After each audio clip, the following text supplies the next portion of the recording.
Have you ever wondered why some people seem to be happy all the time? No matter what life throws at them, is it luck or is there a secret they know that we don't? Today, we are going to explore this very question through a beautiful and timeless story about the true source of happiness. In a small, quiet village, there lived an old woman who was known for her kindness, her wisdom, and most of all, her constant state of joy. The villagers adored her and would often seek her out for advice.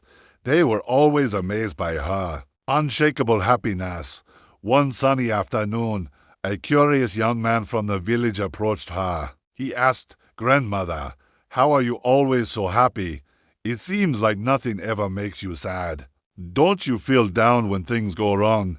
The old lady looked at him with a gentle, knowing smile. "My dear boy," she said, "life is a river with many currents. Some days are smooth and easy, and some days are rough and turbulent. But I've learned that true happiness doesn't come from the water around me. It flows from a wellspring deep inside me."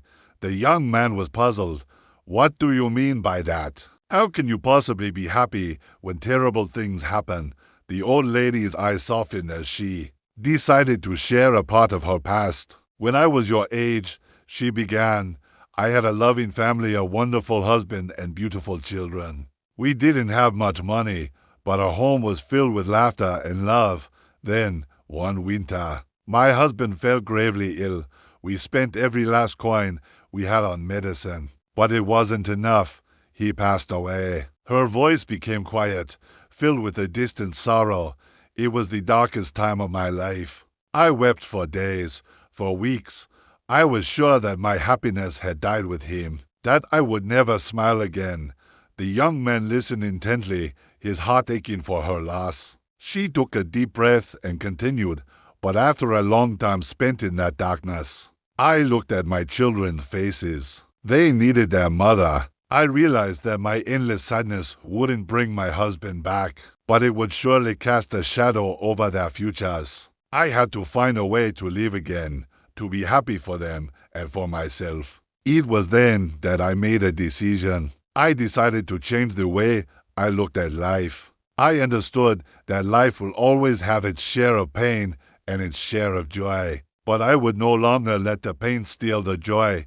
The young man, full of admiration, asked, "But how? How did you actually do it?" The old lady's smile returned.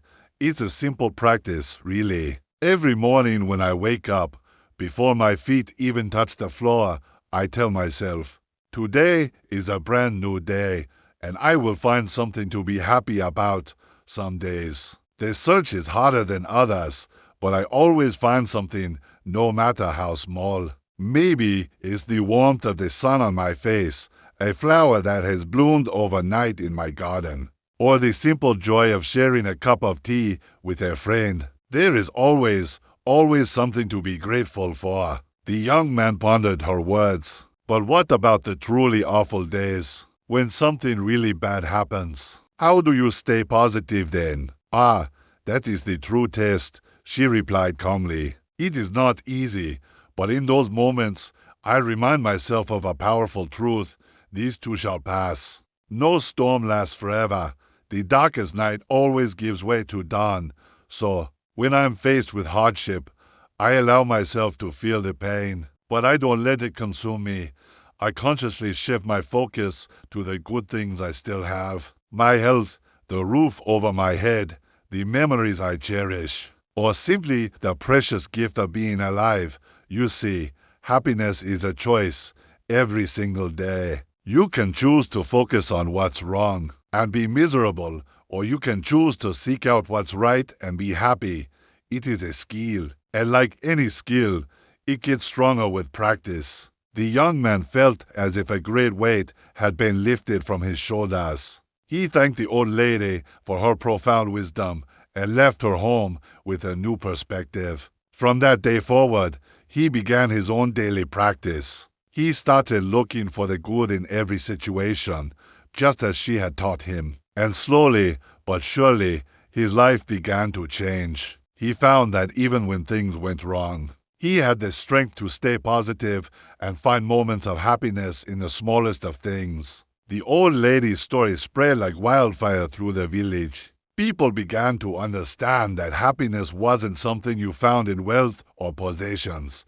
It wasn't something that happened to you.